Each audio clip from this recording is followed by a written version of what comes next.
සියලු දෙනාට සුබ දවසක් වේවා. අද ඇග්‍රෝයිප් ලංකා YouTube channel එකෙන් විශේෂ වීඩියෝවක් ගෙනා. මොකද මේ තියෙන මගේ බටු වගාව. ඉතින් දැන්ට මාස 6ක් විතර වෙනවා මේ පැලවලට. දැන් තමයි සාමාන්‍යයෙන් පළදාව ලබා ගන්න පුළුවන් වෙලා තියෙන්නේ. ඉතින් මේ කොහොම හරි දැන් දවස් සතියක් විතර ඇති මේකට මයිට හානිය ලොකුවටම ආවා. ඉතින් මේ පොඩ්ඩක් ඒ පිළිබඳව දැනුවත් කරන්න තමයි ආවේ. බටු කරන සියලු දෙනාට මේක වැදගත් වෙයි කියලා මම හිතනවා. ඉතින් බලන්න කොල්ලේ පත්‍රය මේ විදිහට කූඩු වෙලා නිකන් යුසුරා බීපු තත්ත්වයක් තමයි තියෙන්නේ. කියන්නේ ගහ නිකන් අමුතු විදිහකට මැලවිලා ගිහිල්ලා ඒ කියන්නේ සම්පූර්ණ මේ සත්ත්ව යුසු ඉරා බීලා තියෙන්නේ. ඉතින් මම නිරීක්ෂණය කරපු ගාම මම මොකද කරේ, අදාළ කෘමිනාශකය යෙදුවා. ඊට පස්සේ දැන් නම් අපිට මයිට පේන්න නැහැ.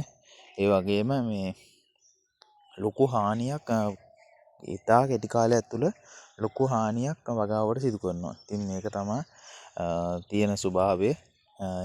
ඉතා ඉක්මනින් කෘමිනාශකයේ යොදන්න ඕන.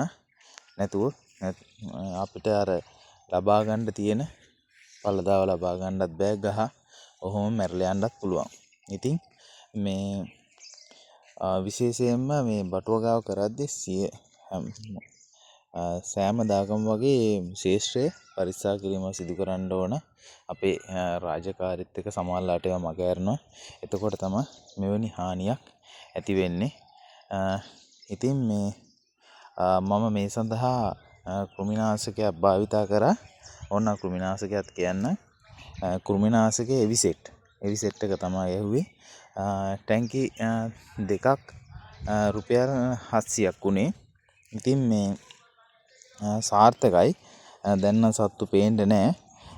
මට මේ වීඩියෝ එකෙන් ඒ සතාව පෙන්වන්න පුළුවන් වුණා නම් තමයි. දැන් නම් ඒ සත්තු නැහැ. මොකද මේ පියවි ඇසට පේන්නේ නැහැ සතා.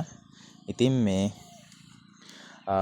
මේක බටු වගා කරන සියලු දෙනාට මේ වීඩියෝ එක වැදගත් වෙයි කියලා හිතනවා.